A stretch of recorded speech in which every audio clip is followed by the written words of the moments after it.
തങ്കധ്വജ പ്രതിഷ്ഠ നടത്തി. ക്ഷേത്രം തന്ത്രി പുലിയന്നൂർ ശശി നമ്പൂതിരിപ്പാടിന്റെ മുഖ്യ കാർമ്മികത്വത്തിൽ പുലിയന്നൂർ രാഹുൽ നാരായണൻ നമ്പൂതിരിപ്പാടാണ് തങ്കധ്വജ പ്രതിഷ്ഠ നടത്തിയത്.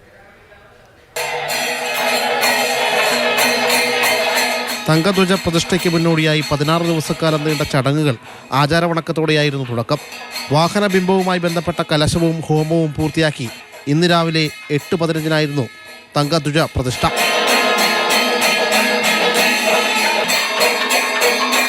അഞ്ചുമന വിശ്വകർമ്മ ധർമ്മോദ്ധാരണ സമാജത്തിൻ്റെ 2 വർഷത്തിന് മുമ്പ് തുടങ്ങിയ തങ്കധ്വജ നിർമ്മാണ പ്രവർത്തനം പൂർത്തീകരിക്കാൻ സാധിച്ചു.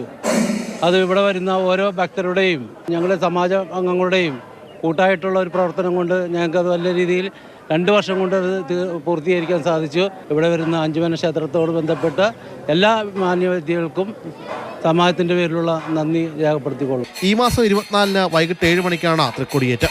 27 ഉത്സവബലിയും 28 വലിയ വിളക്കും വൈകിട്ട് പൊക്കാളം ശിവപാർവതി ക്ഷേത്രത്തിൽ നിന്നും മേളവാദ്യ അകമ്പടിയോടെ പകൽപൂരവും 29 ആറാട്ട് മഹോത്സവവും നടക്കും. ശേഷം ഭദ്രകാളിക്ക് രൂപക്കളമെഴുതി പാട്ടും 12 പാത്രം ഗുരുതിയും നടത്തിയാണ് പ്രതിഷ്ഠാ ചടങ്ങുകൾ സമാപിക്കുക. മാതൃഭൂമി ന്യൂസ്, കൊച്ചി.